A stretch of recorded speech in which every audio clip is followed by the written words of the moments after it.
Menurut aku interesting banget sih news ini, karena bisa dibilang jarang ya gitu kan terjadi bahwa CEO ditunjuk lagi setelah retire for couple of years. Jadi menurut aku sih naiknya Nike stocks market ini sebenarnya menunjukkan bahwa ada level of confidence dan trust juga dari market terhadap Nike dan juga Elliott Hill.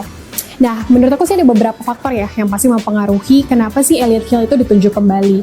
Tapi kalau aku bisa bagi ada 3 menurut aku faktornya. Yang pertama adalah proven track record. So, kalau misalnya kita cek link ini Elliott Hill itu ternyata started his career as an intern. Jadi dia mulai dari sales intern. Jadi dia mulai dari awal banget tahun 1988, and then di tahun 2020-an kalau nggak salah, dia akhirnya dipromot menjadi President Director of Consumer and Marketplace. So, he actually built his career for 35 years. 35 tahun tuh bukan waktu yang sedikit ya, tapi waktu yang sangat panjang banget, dan dia benar-benar mulai dari intern sampai jadi President Director.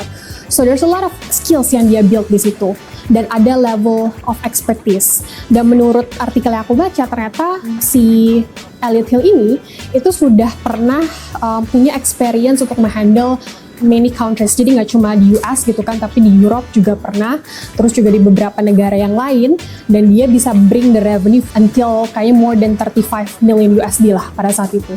Jadi dia menunjukkan bahwa ada track record. Nah yang kedua tuh menurut artikel aku baca, ternyata Elliott Hill ini itu punya strong leadership skills. Jadi dia dinilai sebagai tipe leader yang inspiratif, dan juga dia punya entrepreneurial mindset lah gitu. Jadi dia memang punya strong ownership terhadap bisnisnya sendiri. Nah, menurut aku tuh penting banget ya, apalagi kalau kita tahu AI di mana-mana, teknologi di mana-mana, disrupt a lot of things lah ya di keseharian kita, ataupun malah menggantikan beberapa posisi-posisi yang harusnya ada sebelumnya, tapi kita lupa untuk take care of the people. Jadi menurut aku leadership skills itu penting banget, karena ya we actually need to take care of people. Pada akhirnya kita perlu people untuk mengerjakan kerjaan yang kita punya ini gitu kan. Jadi I think that is interesting. Nah yang ketiga adalah pastinya consumer orientation. Karena Nike ini kan consumer product banget ya.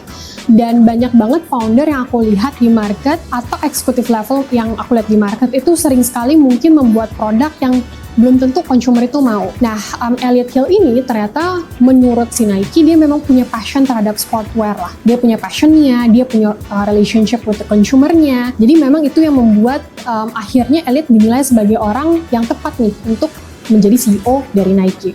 So I think those are the 3 things sih yang kita bisa pelajari dari Elliott Hill ini.